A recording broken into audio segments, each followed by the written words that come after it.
E passiamo alla relazione di Siegfried Weichlein sul federalismo e identità territoriale nel Kaiserreich. Quindi anticipiamo questa relazione a oggi, che però, come vedete, si parla di federalismo e si inserisce anche in questo contesto tra regionalismo, identità federale molto bene, che viene qui declinata nel caso tedesco, appunto nel Kaiserreich tedesco. Siegfried Weichlein è professore ordinario all'Università di Fribourg in Svizzera per storia europea e storia contemporanea svizzera. Ha insegnato alle università di Bochum, di Colonia e alla Freie Universität di Berlino e è stato visiting professor alla Duke University del North Carolina, della Università Torum in Polonia, all'Università Nicolaus Copernicus e a Santiago di Compostela. È in Germania uno dei più importanti specialisti in Svizzera nell'ambito tedesco sulla storia del nazionalismo e del regionalismo e del federalismo sia nella Germania bismarckiana che nella Repubblica federale. Tra i suoi tanti libri possiamo citare quella sul federalismo transnazionale, Geschichte des Föderalismus im langen 19. Jahrhundert, Transfers und Verflechtungen, e questo è un progetto, scusate, mentre tra i libri Nation und Region, Integrationsprozesse im Bismarckreich, appunto sul rapporto nazione-regione nell'impero bismarckiano, e Nationalbewegungen und Nationalismus in Europa, sui movimenti nazionali e nazionalismo in Europa, e infine, appunto, ma non in ultimo, la storia del federalismo nella Repubblica Federale Tedesca dal 1949 al 2002, die Geschichte des Föderalismus in der Bundesrepublik 1949-2002. Entschuldigung für die technischen Probleme. Ich hatte mit Brunello gesprochen. I might present in English, as my colleague Georg Weiss did this morning. I try to present it in a way that everybody can understand me. Problem is, my examples are in the presentation, so I will probably hand out my computer so that somebody can see it when I come to the examples, and read out my the three propositions in Italian that I want to present. Let me start with a word on identity. Identity seems to me pretty much like to you an odd term. Identity is, at least that's what the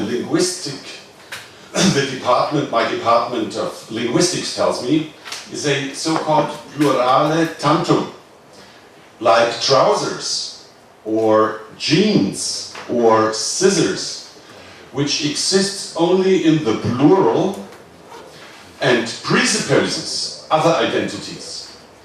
So the problem I want to start with identity is that you cannot just attribute one identity to one given person, because identity figures in the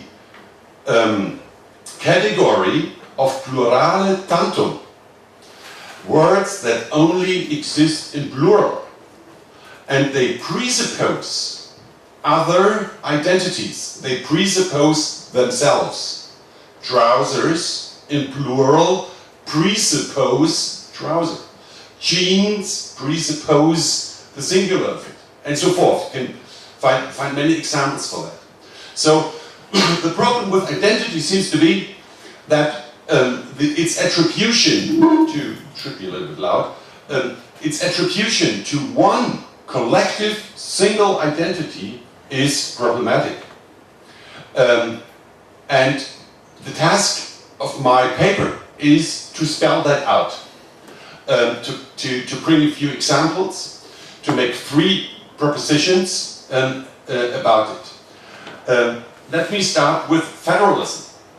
Federalism is a way to resolve conflict.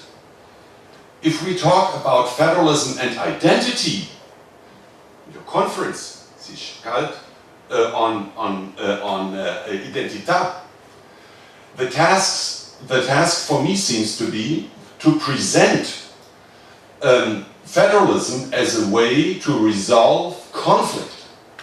So I'm not speaking so much about identity, but about conflict resolution between those entities that are presupposed by identity as plurale tantum. There's always conflict. So to start with, there is no identity without conflict. And identity is one way, seems to be one way, among others, to resolve conflict. Not identity is first, but conflict is first. As an historian, I can come up with multiple examples for that. Federalism, say in Southern Europe, has a different ring, a different atmosphere to itself than in Central Europe. In Central Europe, historians have shied away from federalism for a long time, since it is associated with conservatism, with Catholicism, with Southern Germany, and all those attributes that seem to belong to tradition. As they shied away from tradition, they shied away from federalism. In Southern Europe, that's pretty different. In Southern Europe, say in Italy, with a federalism in the tradition of Carlo Cattaneo, or in Spain, with Federalismo in the tradition of P.E. Margall in the 1870s. Federalism was for a long time, and still is, understood as conflict revolution and emancipation. So it's in Southern Europe much more, say in the emancipatory, even left tradition, whereas in Central Europe it's supposed to be more in the conservative tradition. And what I'm presenting is the German Kaiserreich as an example, just as an example for resolving conflict.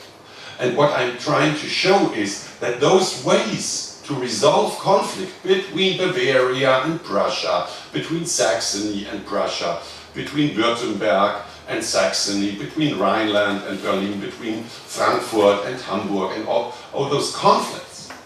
That was the critical juncture of institution building. The ways to resolve conflict that we even use today in Germany and in Europe go back to the 1860s and 70s, when the task was put before the liberal national movement and of course Bismarck to resolve conflict between conservatives and liberals, between Catholics and Protestants, between southern states and northern states, and not to forget, between the linguistic communities, between German-speaking Germans, between French-speaking Germans, Danish-speaking Germans, and particularly Polish-speaking Germans. Only roughly about 75 to 80% of Germans spoke German, actually, which makes them comparable in a way to France. When France, the modern France, in the French Revolution was established, only about 20% spoke the French that was established in the Ile-de-France, Italy. When Italy was founded, only 10% of Italians spoke Italian. More or less. Probably less. Probably less. So the figures are too high. 4%. Yeah. So same thing. What I'm aiming at that it's not self-evident that we have Germans. Germans don't speak Germans. Italians don't speak Italian, and so forth. When we come from the 1860s, so this 1860 to 1890 is a critical juncture for institution building, for new policies to resolve conflict. And maybe identity comes along with it, I don't know. That's a term in the sources. For the historian, that's the critical period of institution building. Since there was no Germany, we can't imagine that there was no Germany before that, and there was no federalism. There were states, and there were monarchies, but there was no Föderalismus, and there was no Bundesstaat. That's an invention of the 1860s and the 1870s. So let me start with my first proposition. Your Italian is better than mine. Stefano translated it for me in Italian. I make, as a German scholar, they always do these footnotes, of course, and lots of propositions. So I brought you 3 propositions, and Stefano helped me to translate them in Italian. The first one, please. Oh no, you need a microphone. Il federalismo è al tempo stesso un mito e una realtà. Esso include attraverso il suo contenuto mitico gli stati e le regioni, prima tesi. Seconda tesi. No, that's all the first. Prima tesi. Allo stesso tempo ridefinisce l'identità politica nell'impero tedesco, come uno Stato federale, Bundesstaat, e non più uno Staatenbund, ovvero una federazione di Stati, Bundesstaat e non federazione di Stati, Stato federale, in quanto inventa tradition, Aufbau, il federalismo servì per costruire realtà per un nuovo regime. Everybody understood that? Yeah. Okay. Yeah, that's my point. My point is that federalism itself is an invented tradition. It has not been there since the 18th century or early 19th century or Napoleon's or Frederick II's time. No, it was a critical invention in the 1870s. So we speak just like you with Austria-Hungarica. We speak of invented traditions. Federalism is an invented tradition, and a federal state is an imagined community. Let me make both terms clear, invention and imagination. When I draw on the famous book of Eric Hobsbawm and Terence Ranger on invention of tradition, I use this term because the invention of regional and federal identities can be observed at the time, particularly at times of incessant change. Invention of tradition comes up with continuity in times of change, to cover up change, to produce loyalty. Whenever you come up with long historical continuities, the historians smell a rat. And the rat is change, incessant change. That's my argument. The demand for continuities was never stronger as when fundamental change happened. And that was the case around the founding of the German Empire in 1871. It went along with fundamental changes in the political order and in the economy. A national market, a national labor market, was soon established, breaking down the customs barriers of individual states, removing the currencies, the Gulden, the Thaler, and the measurements, the Ellen, the Zuber, installing new railway lines, zigzagging the country, improving the postal services, and providing a much faster way to communicate, and last but not least, implementing the universal suffrage, elections, voting, universal suffrage with its egalitarian, with its egalitarismo of one man, one vote. By that time, women were not allowed, but Germany, since the 12th of February in 1867, every man older than 25, regardless of his salary, what he did, whether he was Catholic or not, whether he was employed or not, every man older than 25 in the Northern Federation and after April 71 in the German Empire could vote. That was early democratization and a fundamental change. The fierce conflicts of the 1870s led to cleavages, to ruptures, to fights that ran through the country from north to south and from east to west. Look, before 1873, a Bavarian Catholic and a Silesian Catholic, they wouldn't know each other. There was Catholicism in Bavaria and in Silesia and in Westphalia. They didn't know each other. Through the church hierarchy, somehow they were bound together, but there was no linkage between them. Through the Kulturkampf, the fight of Minister of Cultural Affairs and Schooling, Adalbert Falk in Prussia, and Bismarck in Prussia and in Germany, and the Bavarian government, all of a sudden the Bavarian Catholics and the Silesian Catholics and the Polish Catholics and the French Catholics in the Alsace-Lorraine had the same enemy. So there was integration through conflict. Same held true for socialism. The worker in Stuttgart, in Mannheim, in Magdeburg, in Breslau, they didn't know each other.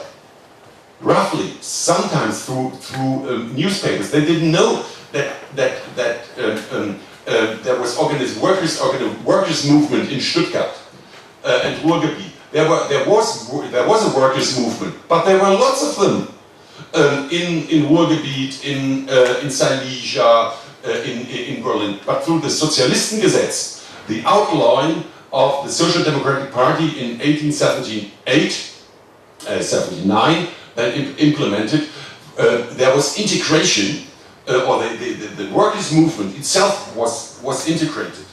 And in this new empire, we saw therefore an egalitarian trend that broke down regional barriers and challenged the political and economic order on a regional level.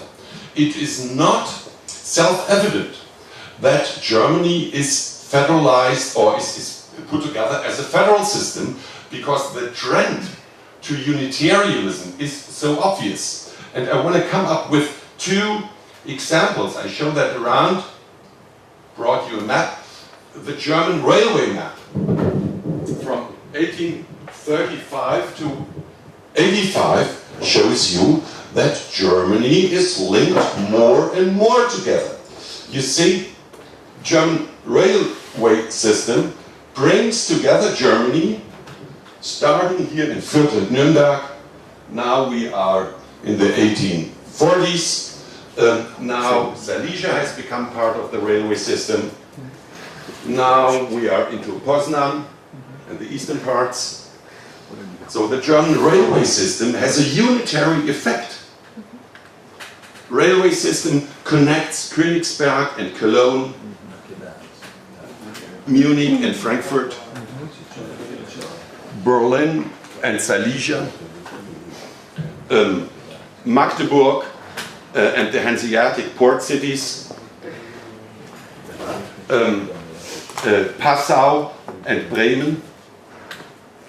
By now, that's about the time of the founding of the empire. Berlin and the Hanseatic port cities. It's integration. It's integration everywhere, from everywhere to everywhere, and that's just the railway lines. If I show you the telegraph, the evidence would be even more clear. Now we are late 70s, so you can easily go from Königsberg to Cologne, as well as from Breslau to Freiburg and Breisgau. No problem. So there is a unitary effect through the economy and the railway system. The same holds true for elections.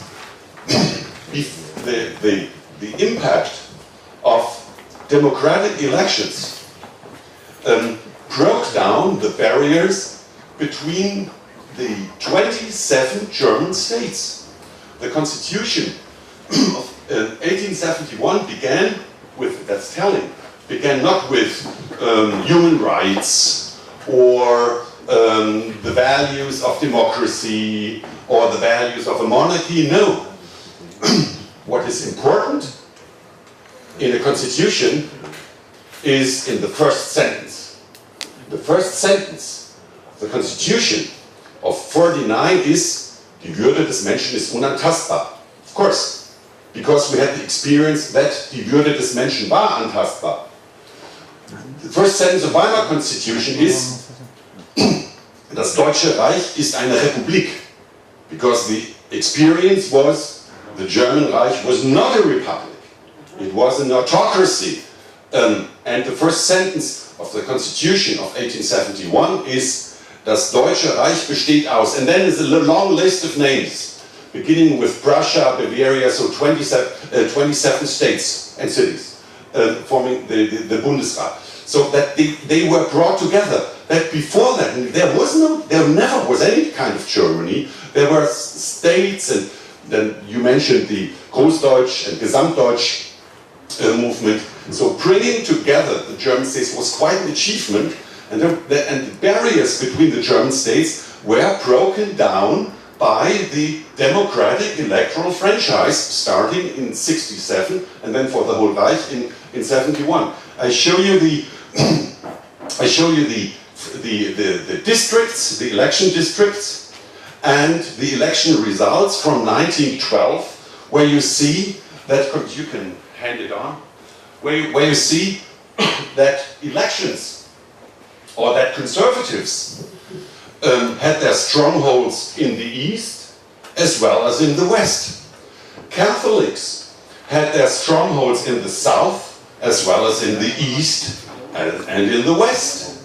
There was no Catholic party in Bavaria or a conservative party in Rhineland, but there was a kind of, in a way like Switzerland, a refounding of the state through the integration of cross-regional parties. In Switzerland, after 48, there was no party of the great canton of Fribourg or of the Romandie, of the French-speaking, but the ideologies of Catholicism, liberalism, and conservatism, and then socialism crossed the linguistic lines and crossed the religious lines. Same in Germany. So the impact of the electoral franchise also brought Germany together and made it much more unitary. This should happen in the European Union. So I could go on and on. But why I'm presenting this? I'm presenting this because this marks the change. In the 18th century, Germany had more than 400 political entities. The Napoleonic caesura brought it down to 47. And then again Bismarck brought it down to 27, but still 27. 100 years earlier, it was 350. So, talking about Germany, there is no Germany. There are at least 10 of them, or 20, and Germany is also a plurale tantum, because it presupposes lots of states, lots of particularities. And so, to bring federalism is an invented tradition. In this time of change, is an invented tradition to make people accept this change by coming up with long histories of their identities, by cultural identities, by affirming Bavarian identity as a cultural identity. The Bavarian nationalists, there was Bavarian nationalism, the Bavarian nationalists always hated this, being addressed as Weißwurst, being addressed as beer drinkers, because they saw Bavaria first and foremost as a state and as a political entity. They didn't want beer and Weißwurst. They wanted the monarchy, the Wittelsbacher monarchy first. So what I'm going to present in my first, for my first proposition is the invention of tradition, just like in Britain, in Germany, architecture, memory politics, architecture and memory politics played, and the monarchy played a pretty important role.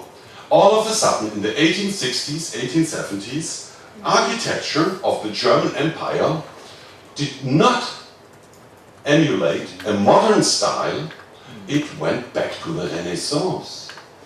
The German postal services. Can I show you the next picture?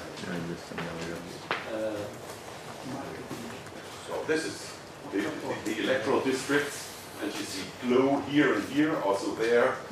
That's Catholic, but that's also Catholic. And Braunschweig in Bayern is also Catholic. Und Ermland, genau. See, barriers are broken down. And when barriers are broken down, the argument becomes compelling that the barriers didn't break down, and that you Bavarians or we Germans have a long, long history dating back at least to the Renaissance. Here, the German postal services was the first institution of nation building that was unified. There was no Saxon postal services or Westphalian postal services or Frankfurt postal service. There was die Deutsche Reichspost. And die Deutsche Reichspost built lots of post houses. And those post houses were all of a sudden done in a style of Renaissance. Here I show you the Reichspostgebäude in Leipzig, built in 1884. That's Renaissance, Post-Renaissance. Post-Renaissance. It's a Renaissance building. Here is Frankfurt. The Leipzig building has been demolished in the war, burned down, but the Frankfurt Reichspost is still there. This is a post house in Frankfurt, but you get the image of Renaissance. So quoting the history, quoting the past. And I wanted to show that, of course, in my slide, but now I have to show around the computer. Look, this is Leipzig, Reichspost Renaissance, Reichspostgebäude der Oberpostdirektion. And they are quoting history as if the postal services had already existed in the time of Leonardo da Vinci. Post-Renaissance. Leonardo invented lots of things, but not the post. Yeah. Exactly. So Reichspost Renaissance. They come up with architecture that is extremely historicizing, extremely dating back to to medieval styles. Sorry, just a question. Do you know the movie Il ventre dell'architetto by Greenaway, Peter Greenaway? Barocco. Not Renaissance. That's Leipzig. Barocco. That's Renaissance. You wouldn't imagine that this is a post house.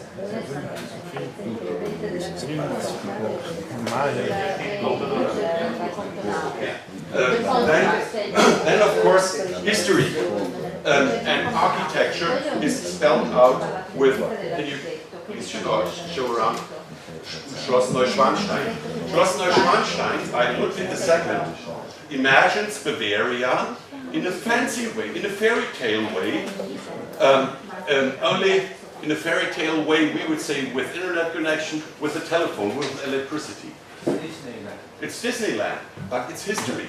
People read into it the long history of Bavaria, going back to medieval in an imagined way.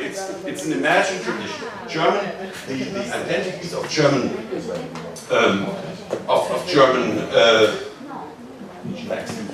the identity of Bavaria and other states is couched in a historical language, in a language that dates back into medieval times. Then I could go on with coat of arms, when you look at the Reichstag in Berlin right now, where the Bundestag is, the Reich is presented as a coat of arms, die Waffen der deutschen Stämme. The coat of arms around the entrance, and that's the medieval Stämme. There you go back to the Franken and the Bavarians. So it's historicized, and in time of change, history is an argument to be loyal to the new entity. Wilhelm I, the Emperor, 1871, was in the 1890s. William II tried to come up with William the Great, so to come up with a tradition to continue that tradition of Frederick the Great or medieval monarchs that are referred to that. So this tendency towards quotation, citation, Renaissance, we would say in our days retro style, was very fashionable, popular in the 1870s. So bringing together change, rapid change, and imagination of continuity is a characteristic of federalism in the 1860s, 1870s. So let me then defend, at least briefly, my second thesis about the institutions of federalism. Yeah. Seconda tesi, il federalismo del Kaiserreich, partendo da un modello o nazione o regione, andava verso un modello inclusivo, cioè partendo inizialmente da un modello che era o entrambe da una nazione o regione, andava verso un modello inclusivo della regione e dello Stato nazionale. Questo processo si realizzò nel 1860, quindi prima della costruzione politica del Kaiserreich, l'ho preciso, al 1890, che è sostanzialmente poi la fine dell'età bismarcchiana, cioè con l'uscita di scena di Bismarck e la salita al trono di Guglielmo II, dopo il breve interregno di Federico III. Grazie. What I'm going to defend. Dovrei fare il commento, quindi a volte. Seconda tesi, il federalismo del Kaiserreich, partendo da un modello o nazione o regione, andava verso un modello inclusivo della regione e dello Stato nazionale, modello inclusivo della regione e dello Stato. Il processo, secondo questa analisi del collega, si realizza dal 1860, quindi poco prima della nomina di Bismarck a capo del governo regionale prussiano, al 1890, cioè sostanzialmente quello che possiamo definire età bismarcchiana in senso un po' esteso, no? Da questo punto di vista, ma poi c'è la svolta.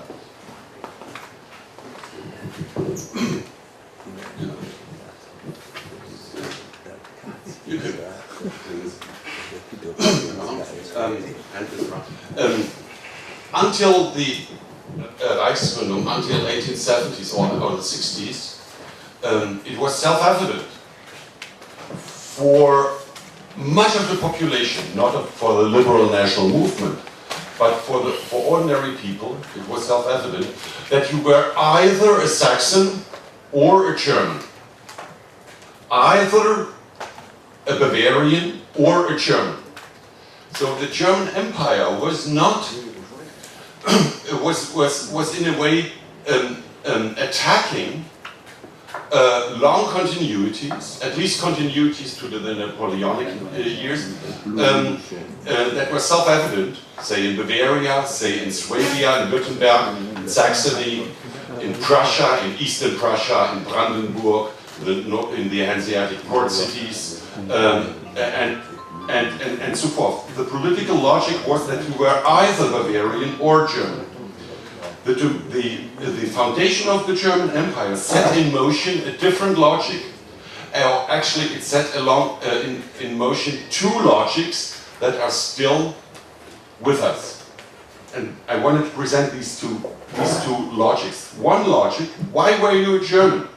One logic was the mechanism of win-win, the logic of modernity and growth, the logic of the federal state. E pluribus unum.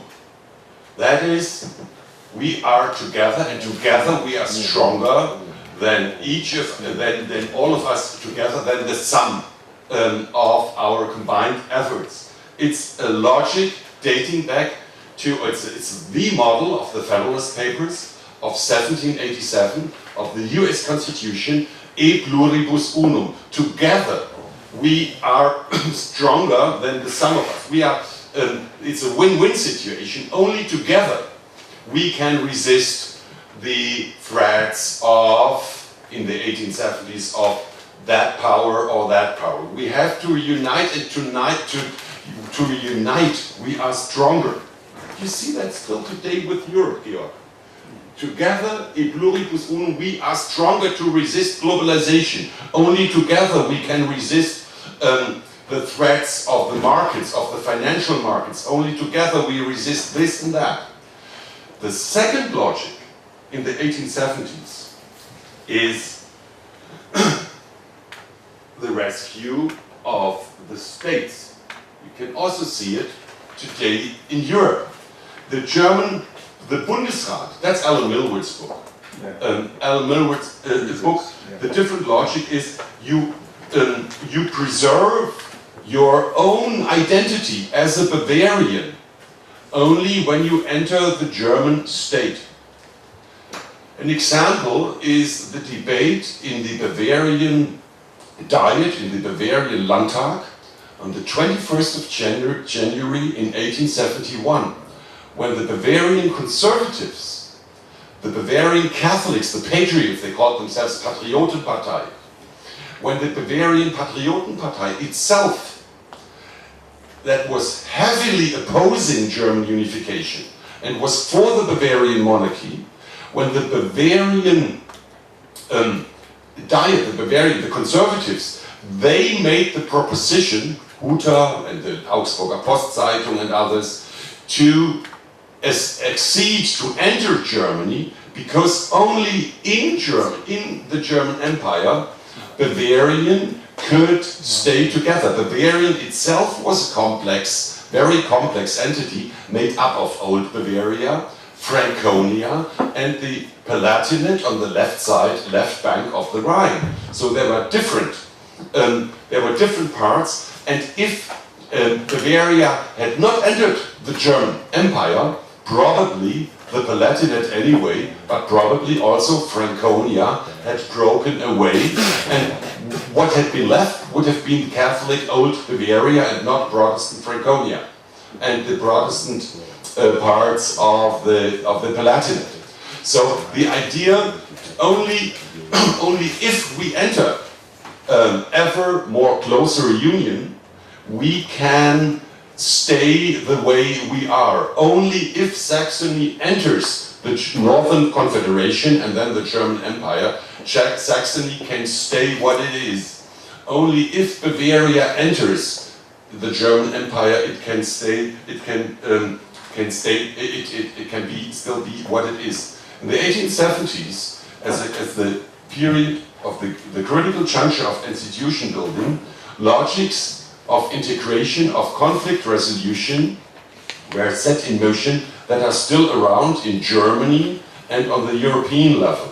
That is either the idea to build together an ever closer union, e pluribus unum, or the logic to enter the European Union in order to make domestic politics, to stay intact, to keep Polish politics, for instance, intact. This inbuilt tendency towards the rescue of sovereignty or towards the sharing of sovereignty. My argument would be that the pooling of sovereignty was not invented in, of course not in the Roman treaties of 1957.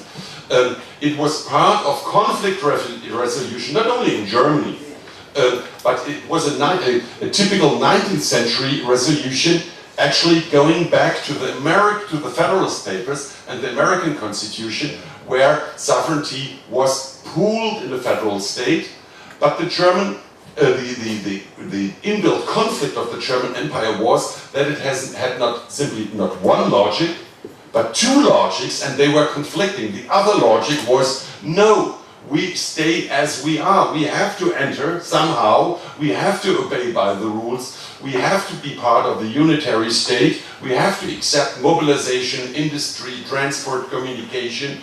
And only if we embrace it, we can stay the Bavarians, the Saxons, the Rhenish, the Württembergers that we are. Many thanks.